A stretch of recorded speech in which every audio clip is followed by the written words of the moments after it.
이번 시간에는 엄마 걱정 관련 작품으로 박제삼의 추억에서 그 다음에 딸기, 나룻배와 행인 다 같이 살펴보도록 할게요. 자, 1년을 봅시다. 진주장터 생어물전에는 바닷빛이 깔리는 해 다진 어스름을 우엄매의 장사 끝에 남은 고기 몇 마리의 빛발하는 눈깔들이 속절없이 은전만큼 손에 안 닿는 한이었던가. 우엄매야 우엄매. 여기까지 보니까 엄마 걱정과 어떤 관련성이 있나요? 먼저 시적 대상, 시의 즉 제재가 무엇임을 알 수 있어요. 엄마라는 것을 알 수 있어요. 자, 그 다음 별밭은 또 그리 멀리 우리 온우의 머리 맞댄 골방 안 되어 손시리게 떨던가. 자, 여기까지 보니까 역시 여기 나오는 화자는 엄마를 기다리고 있네요. 그러면서 우리 엄마의 한에 대해서 이야기하고 있습니다. 별밭은 또 그리 멀리 우리 온우이의 머리 맞은 골방한데요. 손시리게 떨던가. 진주 난강 막다해도 오명가명 신새벽이나 밤빛에 보는 것을 우엄매의 마음은 어떠했을꼬. 달빛 받은 옹기 전에 옹기들같이 말없이 글썽이고 반짝이던가 라는 것을 통해서 자, 시의 대상이 완전히 누구예요? 우리 엄마예요. 우리 엄마고 화자, 즉 시적 화자의 감정, 그러니까 시적 화자의 어떤 초점이 맞춰지지 않고 시의 대상인 엄마에게 초점이 맞춰졌다는 걸 확인할 수 있죠. 자, 그러면 하나하나 한번 볼까요? 일단 정서가 어때요? 안타까움, 그렇죠? 시적 대상은 누구죠? 엄마고 시적 화자는 뭐 하고 있어요 지금? 자, 과거에 고생했던 어머니를 떠올리고 있죠. 뭘 통해 알 수 있어요? 우리 엄마의 마음을 어떠했을까라는 것을 통해서 역시 과거를 회상하고 있다는 것을 알 수 있죠. 그래서 화자는 과거 누구를 떠올려요? 어머니를 떠올리고 있어요. 어머니를 회상하고 있어요. 자, 그럴 때 어머니를 떠올리면서 어머니는 얼마나 한이 많았을까? 그 다음에 뭐 얼마나 옹기들같이 말없이 눈물을 글썽였을까? 또 우리 엄마는 진주장터 생어물전에서 해 다질 때까지 장사를 하고 있는데 별밭은 그리 멀고 그 다음에 우리 엄마는 신새벽이나 밤빛에 진주 남강을 본대요. 그러면서 손시리게 떨던가 은전만큼 엄마의 손 안 닿는 한이던가라고 하면서 과거 어머니의 모습을 어떻게 그리고 있나요? 과거의 어머니가 한스럽다고 얘기하면서 어머니에 대한 안타까움을 드러내고 있네요. 자, 그러면 이로 인해서 얻을 수 있는 태도와 주제. 태도는 뭐예요? 어머니의 안타까움의 태도를 보이고 있고, 주제는 뭐예요? 이 화자 자신에게 초점이 맞춰져 있지 않죠. 엄마 걱정은 화자 자신의 안타까움에 대해서 초점이 맞춰져 있다면 이 추억에서는 어머니의 한에 대해서 초점이 맞춰져 있죠. 그래서 어머니의 한을 안타까워하고 있는 화자라고 볼 수 있네요. 자, 그러면 여기까지 왔을 때 엄마 걱정과의 공통점은 뭐예요? 네, 바로 과거를 회상하고 있다는 것. 이게 이제 엄마 걱정과의 공통점이라고 할 수 있겠네요. 자, 그래서 이렇게 정리할 수 있죠. 엄마 걱정과의 공통점은 과거를 회상하는 것이다. 하지만 차이점은 엄마 걱정에서는 화자 자신에 대한 연민을 드러내죠. 연민은 안타까움이니까. 추억에서는 이 박제삼의 추억에서는 엄마에 대한 연민을 드러나고 있는 게 차이점이에요. 자, 그러면 공통점이 또 있는데 한번 찾아봅시다. 시를 읽어가면서. 자, 1년 진주장터 생어물전에는 바닷빛이 깔리는 해다진 어스름을. 여기가 이제 시적 배경이 되는 거죠. 배경. 시의 배경은 어디예요? 진주장터 생어물전. 해다진 어스름 시간적 배경. 해다 진 어스름이니까 저녁인 것 같아요. 우리 엄마의 장사 끝에 남은 고기 몇 마리. 그러니까 우리 엄마가 지금 장사를 하고 있는데 무슨 장사? 생어물전에 있으니까 우리 엄마는 장사를 하는데 그렇죠? 무슨 장사? 이 생어물 장사를 하고 있나 봐요. 자, 그러니까 공통점 하나 더 뭐예요? 엄마가 시장에서 장사를 한다. 찾을 수 있네요. 그 다음, 자, 우리 엄마의 장사 끝에 남은 고기 몇 마리니까 저녁 때 고기 몇 마리를 팔지 못했어요. 그런데 빛발하는 눈깔들이 속절없이 자, 빛발하는 눈깔들은 뭘 말해요? 바로 생어물, 남은 생어물이 왜 빛이 발했어요? 해다 진 어스름까지 이제 팔리지 않고 어머니가 지금 장사를 하고 있었으니까. 그래서 얘는 어머니가 팔다 남은 생선을 의미한다고 볼 수 있죠. 엄마가 팔다 남은 생선. 그런데 그 생선들이 은전만큼 손에 안 닿는 한이라고 표현했어요. 그러니까 은전은 뭐예요? 돈이잖아요. 돈. 만큼 손에 안 닿는 슬픔이라고 했어요. 이게 뭐가요? 팔다 남은 생선이. 자, 그러면 이 어머니는 경제적으로 궁핍했고 그로 인해서 한이 많았다는 것 생각할 수 있고 그러면서 울엄마를 불렀네요. 자, 여기 엄마를 부르고 또 엄마는 한이던가 라고 하면서 느낌표 칠 수 있고 울엄매야 울엄매 느낌표 칠 수 있어요. 자, 이런 것을 뭐라고 했죠? 영탄적 어조. 오케이? 자, 영탄적 어조가 뭐예요? 감정을 드러내는 거예요. 이렇게 감탄문을 통해서 도노법을 통해서 자신의 화자의 감정을 드러낸다. 그래서 영탄법이라고도 하고 영탄적 어조 혹은 영탄적 분위기 다 맞는 거죠. 자, 그리고 울엄매야 울엄매, 울엄마를 불렀는데 자, 얘는 이제 경상도 사투리로 우리 엄마를 뜻하는 건데 두 가지로 해석할 수 있어요. 첫째는 정말 우리 엄마인 거죠. 첫째는 우리 엄마를 불렀다. 둘째는 울고 있는 우리 엄마라고도 해석할 수 있어요. 자, 이런 표현법을 뭐라고 하죠?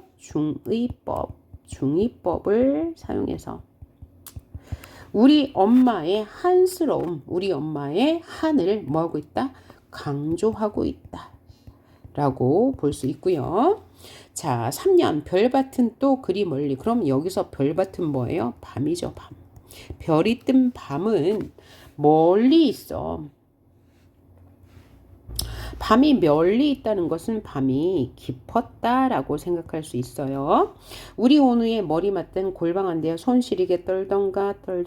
자, 그러니까 별밭이 멀리 있어서 밤이 깊었는데 우리 오누이는 시적 화자가 드러났네요. 골방에서 우리 오누이가 엄마를 기다리고 있는데 엄마는 이렇게 해석해야 하는 게 맞죠. 엄마는 우리 오누이의 골방에 앉대어 닿지 못해. 왜? 엄마는 지금 시장에 있으니까요. 생선을 다 못 팔아서 손 시리게 떨던가 그러면 이 손 시리게 떠는 주체는 엄마가 될 거예요. 그런데 이 손 시리게 떠는 주체를 우리 오누이라고 해석할 수도 있습니다. 그렇게 생각하시고 그러면 1, 2, 3년에서는 뭘 말해주고 있어요? 엄마는 지금 시장에서 생어물을 팔고 있는데 아직 생선을 다 팔지 못해서 집에 돌아오지 못하고 있고 우리 오누이는 기다리고 있다. 요 정도 해석하시면 될 것 같고요. 자, 그 다음 진주 난강 막다 해도 진주 난강이 매우 맑아요. 맑은데 우리 엄마는 해도니까 오면가면 오면서 가면서 이건 무슨 뜻이에요? 진주 남강을 지나쳐 집으로 가고 시장으로 가나 봐요. 그러니까 시장과 집 사이에 진주 남강이 있다는 얘기죠. 신새벽이나 밤빛에 보아요. 뭘? 남강을. 우리 엄마의 마음은 어떠했을 것 같아요? 참으로 한이 많았을 것이다. 그래서 어머니에 대한 안타까움이 직접 드러났죠. 여기가 뭐라고요? 어머니에 대한 안타까움. 안타까움이 직접적으로 표출되었다. 어머니에 대한 안타까움이 직접적으로 표출된 요 행위고요. 달빛밭은 옮기 전에 옹기들 같이 비유를 써서 말없이 글썽이고 반짝이던가 무엇이 엄마의 눈물이. 자, 엄마는 생음을 전해서 생선을 팔면서 뭐 해야 돼요? 빨리 가서 우리 아이들 봐야 할 텐데 라는 생각을 가지고 있으므로 울면서 이 밤길을 왔을 것이다 라고. 그쵸? 화자의 추측인데 어머니에 대한 안타까움을 드러내는 그런 시가 되겠다. 그죠? 이 정도 해석하면 될 것 같고. 자, 그러면 이제 뭘 봐야 될까요? 표현법을 한번 봅시다. 자, 엄마 걱정과 비교하면서 낼 때 나올 수 있는 것 하나는 화자의 정서죠. 그죠? 시적 화자의 정서가 둘 다 안타까움이에요. 자, 화자의 정서 안타까움. 자, 공통점 하나 더 추가했죠. 화자의 정서는 안타까움, 연민이다. 이런 정서의 공통점을 물을 수 있겠죠. 그 다음에 화자의 상황도 똑같아요. 뭐요? 시장에 간 엄마를 기다리면서 기다리는 상황 똑같고, 물론 차이점도 있지만 또 하나의 공통점은 어디에서 찾아야 할까요? 과거를 해상하고 있다는 것도 공통점이었지만 이번엔 표현법을 봐야 될 것 같아요. 어떤 표현상에 공통점이 있는지 봅시다. 자, 여기는 없고 뭐가 있나요? 빛바라는 눈깔 은유법. 그죠? 빛바라는 눈깔이 뭘 말하는 거니까? 이 남은 생어문을 말하는 거니까. 그 다음에 은점만큼 소란났는 한이다. 그리고 울엄매야 울엄매, 얘는 중이법, 공통점은 없는 거고. 중이법이 있지만 공통점은 아니고. 자, 또 여기 1, 2, 3년에 보니까 손시리게 떨던가 손시리게 떨던가의 반복이 있어요. 반복. 그죠? 얘는 뭐야? 시구의 반복인데. 그죠? 시구의 반복이 나타났다. 이를 통해서 어머니에 대한 안타까움을 강조한다. 자, 표현법은 그 표현법 자체가 중요한 게 아니라 그를 통해서 뭘 강조하고 뭘 표현하고 있는지가 중요하죠. 자, 그래서 일단 반복이라는 것은 공통점이다. 자, 다음 년을 보니까 오명가명은 오면서 가면서인데 운율을 맞추기 위해서 오명가명이라고 표현한 거죠. 이런 표현법 시적 허용이라고 볼 수 있고요. 어떠했을 거라면서 한해 정서 영탄적 표현이 있고요. 옹기들 같이 직유법 있네요. 얘는 비유법이라고도 하죠. 비유 중에 직유법. 자, 말없이 반짝이던가 영탄적 표현 또 있네요. 그래서 표현상의 공통점은 비유법이 사용됐다는 거, 비유법, 직유법 하나, 그 다음에 은유법 하나 이렇게 사용된 것. 그죠? 이게 공통점이라고 볼 수 있네요. 중이법은 추억에서는 쓰였지만, 추억에서에는 쓰였지만, 저기, 엄마 걱정에서는 쓰이지 않았다. 자, 그래서 시적 대상이 엄마인 것도 공통점. 시적 대상이 엄마인 것. 그 다음에 이 시적 화자가 장에 간 엄마를 기다린다는 것도 공통점. 회상하고 있다는 것도 공통점. 화자의 정서가 안타까움이라는 것도 공통점. 그렇죠? 자, 차이점은 엄마 걱정은 자신에게 초점이 맞춰져 있지만 추억에서는 엄마에게 초점이 맞춰져 있다. 그렇죠? 자, 요 정도 해석하시면 될 것 같고요. 자, 이제 여러분 1단원의 더 읽어보기 작품으로 나룻배와 행인이라는 작품이 나오는데요. 이 작품을 해석해 볼 거예요.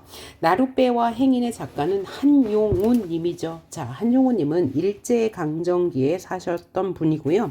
직업은 승려였습니다. 동시에 시인이었고요. 또 시인으로서 일제강점기에 우리 민족의 현실에 대해서 그리고 그에 저항하는 시, 독립이 꼭 올 거라는 그죠? 그런 시들을 많이 썼습니다. 그래서 한용운 시에는 늘 님이라는 대상이 나와요. 그래서 그 님을 다양한 관점으로 해석해 볼 수 있어요. 그래서 그 님을 어떻게 해석할지 한번 같이 봅시다. 자, 1년을 보면 나는 나룻배 당신은 행인. 나는 나룻배이다죠. 자, 당신은 행인이다. 그래서 화자인 나를 나룻배로 상정하고 당신을 행인으로 먼저 상정한 다음에 이야기를 끌어나가네요. 당신은 흙발로 나를 짓밟고 가요. 그러면 여기서 당신은 행인이겠죠. 나는 나룻배이니까 행인은 나룻배를 흙발로 밟고 가겠네요. 나는 당신을 안고 물을 건너요. 나는 나룻배니까. 나는 당신을 안으면 깊으나 옅으나 급한 여울이나 그냥 건너가요. 만일 당신이 아니오시면 나는 바람을 쐬고 눈비를 맞으며 밤에서 낮까지 당신을 기다리고 있어요. 당신은 물만 건너면 나를 돌아보지도 않고 가십니다. 그려. 그러나 당신이 언제든지 오실 줄만은 알아요. 나는 당신을 기다리면서 날마다 낡아가요. 그러면 화자인 이 나룻배는 당신을 기다리네요. 그런데 당신은 나를 흙발로 밟고 지나가고 물만 건너가면 돌아보지도 않고 가지만 화자인 나는 바람을 맞고 눈비를 맞으며 언제까지나 당신을 기다리면서 당신이 언제든지 올 것을 안다고 말하고 있어요. 그러면서 나는 당신을 기다리면서 날마다 낡아가요. 힘들어. 그죠? 기다리는 게 힘든가 봐요. 나는 나룻배, 당신은 행인이라고 1년과 똑같은 이야기를 하면서 끝을 맺고 있네요. 자, 그러면 어떤 시 같아요?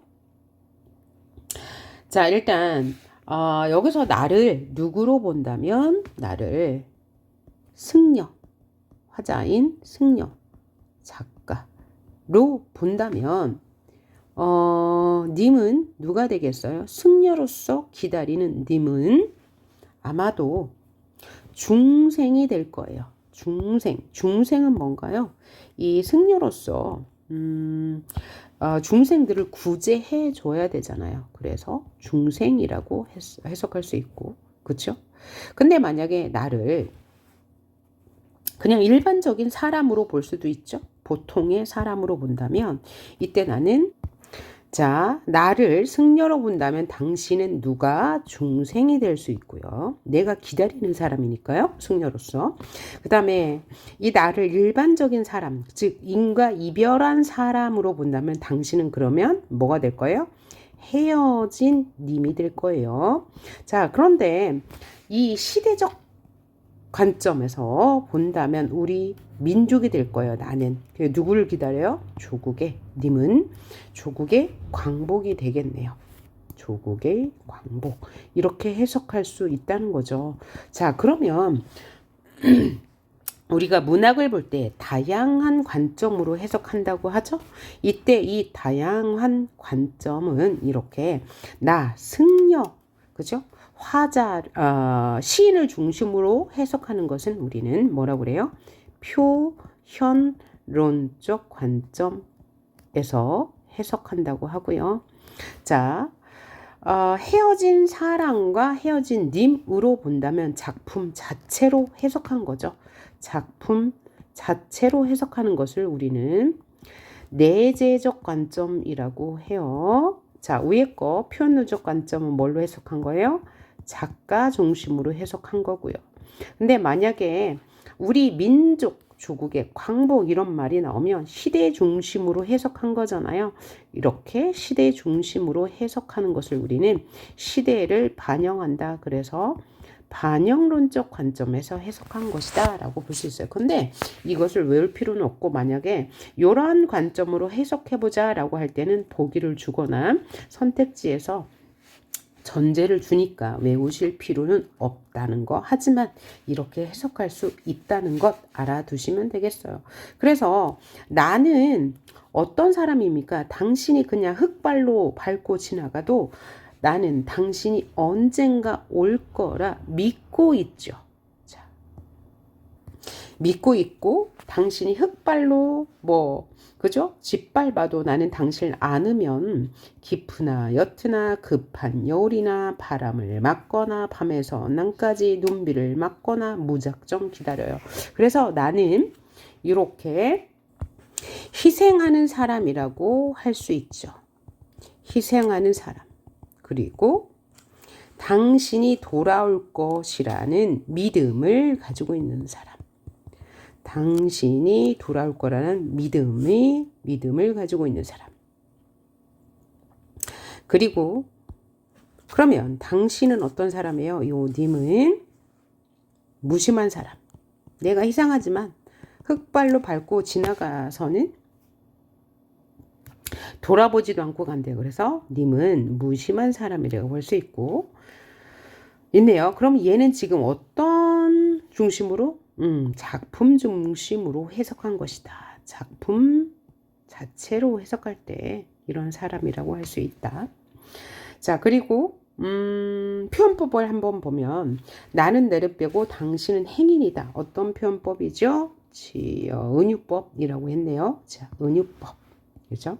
은유법 사용됐고 1년과 마지막 년이 똑같은 방식이니까 이런 표현법 뭐라고 그래요? 수미 상관법. 수, 머리, 미, 꼬리가 똑같아. 혹은 관련이 있어. 유사해.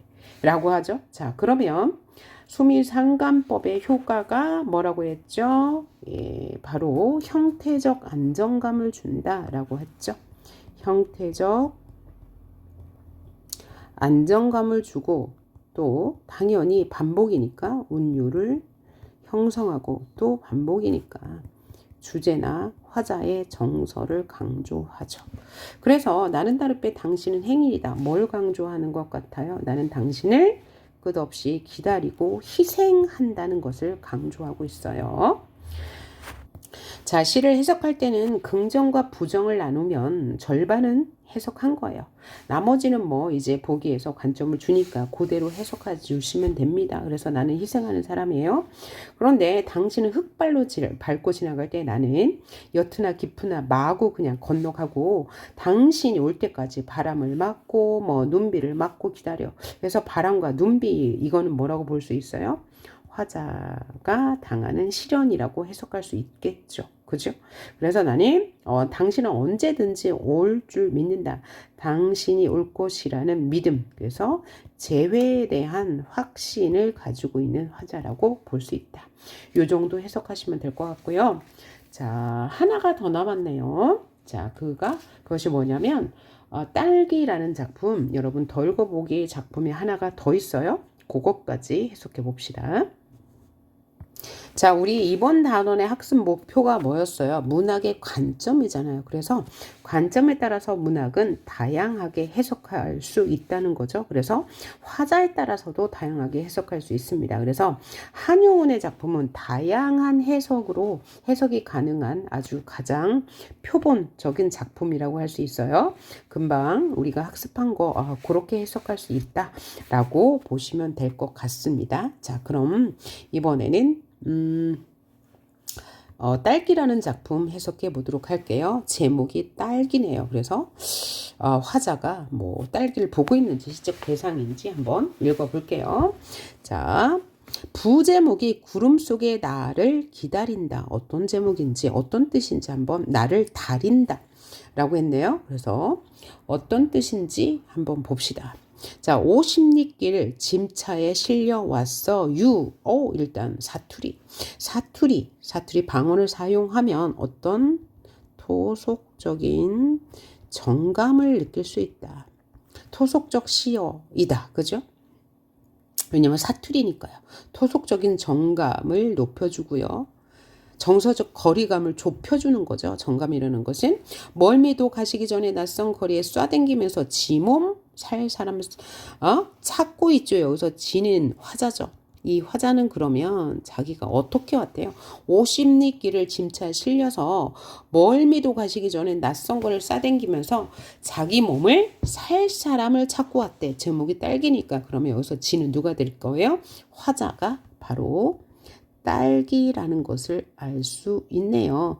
자, 그러면 화자가 딸기니까 딸기로서 말을 해요. 어떤 표현법이 쓰인 거죠? 자신을 사람처럼 표현했으니까 의인법이 쓰였다라고 할 수 있겠네요. 계속해서 보면 목마름은 인양저냥 견딜 수 있슈. 사투리 헌디 볼기짝 지어 뜯으며 살결이 거칠다느니 단맛이 무르다느니 하지 말어요. 누구한테? 말을 건네고 있어요. 말을 건넨다는 것은 뭐라고요? 청자를 설정해 놓은 거예요. 청자를 설정해 놓았다는 것은 대화체를 보인다는 것. 그쵸? 독백체가 아니고 대화체입니다. 누군가에게 말을 시켰어. 그러면 누구에게 말을 시키는 거예요? 자기 몸 살 사람 찾고 있는데 그 사람들을 말하겠죠. 그러니까 손님들에게 말을 건네고 있네요. 지 몸이 그냥 지 몸이 아니니까요. 뭐라고 투덜거리지 마셔요. 살결이 거칠다고 투덜대지 말고요. 단맛이 무르다고 투덜대지 마요. 왜냐면요. 지 몸이 그냥 지 몸이 아니거든요. 그러니까 뭐야? 그냥 지 몸이 아니라는 것은 굉장히 가치 있는 존재다라고 화자는 말하고 싶은가 봐요. 그렇죠? 그래서 이만한 몸뚱이 하나 살리기 위해서는요. 왜 가치 있는지에 대한 설명, 그 이유를 설명해 주고 있네요. 하느님 손, 농부 손 고루 탔어요.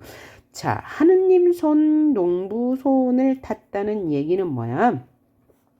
하느님, 즉 자연에 도움이 있었고 농부의 수고로서 만들어졌다고 강조하고 있는 거죠. 그러니까 지폐 한 장으로다가 자 쉽게 생각해 보면 10,000원 정도 깎지 말란 얘기죠. 우리 식구 사돈의 팔돈까지 두루 사다가 한꺼번에 많이 사세요. 몸값이나 후하게 쳐줘요. 그죠? 이게 몸값이나 후하게 쳐달란 얘기는 깎지 말란 얘기죠. 왜요? 자, 자연의 힘을 받아서 농부의 수고로 자신이 길러졌으니까 자신의 가치를 알아달라는 얘기예요. 그렇죠? 자, 그러면 자, 요 작품 정리해 보면 화자는 딸개예요. 즉 의인화된 대상이고 화자의 상황은 어떠해요? 지금 자신을 뭐려고 손님에게 멀리 온 상황이죠. 그런 상황에서 뭐라고 말해요? 제가 주고 사가길 원하고 있어요. 왜냐하면 자연의 도움과 농부의 수고로 길러진 자신이기 때문이죠. 자, 그렇죠? 자, 그러면 태도는 어떤 태도? 권유하는 태도죠. 권유. 누구? 손님들에게 권유하고 있어요. 그러면 주제가 뭘 거예요? 농작물이죠. 딸기는. 그래서 농작물의 가치에 대해서 강조하고 있죠. 농작물은 어떤 가치를 가지고 있나요? 자연의 도움과 농부의 수고로 이루어진 것이다 라고 말하고 있어요. 자, 그럼 이제 뭘 봐야 할까요? 표현법을 한번 봅시다. 어떤 표현법? 일단 의인법이 나왔고요. 자, 지차는 멀리 들게 왔어요. 지문사의 사람 찾고 있어요. 그래서 토속적인, 그죠? 토속적인 어휘를 사용했다. 뭐야? 짐차 딸기가 토속적인 어휘고 그 다음에 사투리, 그죠? 사투리를 통해서 사투리 방언을 통해서 정감을 높이고 있고요. 그 다음에 하지 말아요. 지몸이 그냥 지몸인가요? 라고 이제 의문형 어미를 통해서 자신의 가치를 뭐하고 있어요? 강조하고 있네요. 그 다음에 이렇게 다른 표현법은 없네요. 의인법. 자신을 의인화해서 농작물의 가치를 알아달라는 내용이었습니다. 자, 그래서 우리 오늘 뭐 배웠나요? 이번 시간에 맨 처음에 한 게 박제삼의 추억에서와 엄마 걱정의 공통점은 과거를 회상하는 화자가 나왔고 둘의 엄마는 모두 시장에서 장사를 하는 조금 힘들게 산 엄마이다 라고 했고 정서는 둘 다 안타까움이었다는 거 기억하시면 되겠고요. 두 번째로 본 게 나룻배와 행인. 나룻배와 행위는 다양한 관점에서 해석하기가 좋다. 그래서 당신을 다양하게 해석할 수 있다. 당신이란 것은 그냥 나를 떠난 님이라고 해도 되고, 두 번째는 승려로서 기다리는 중생이라고 해도 되고, 그 다음에 반영론, 시대를 반영해 보았을 때는 내가 기다리는 조국의 광복이라고 해석할 수 있다는 거 요거 아시고, 그 다음에 마지막으로 본 이 작품은 딸기. 이 딸기는 자신을 의인화하여서 농작물의 가치를 그죠? 강조하고 있는 거고, 자, 시적 화자를 무생물인 딸기로 설정함으로써 얻을 수 있는 효과가 뭘까요? 바로 농작물의 가치라는 주제를 아주 인상적으로 전달하고요. 두 번째는 딸기의 관점에서 실감나게 주제를 전달하는 효과가 있겠네요. 요게 바로 가장 중요한 점이에요. 화자를 딸기로 설정해서 농작물의 가치를 인상적으로 드러내고요. 딸기의 관점에서 실감나게 내용을 전달한다 라는 것이 중요한 것이 되겠습니다. 자, 수고하셨습니다.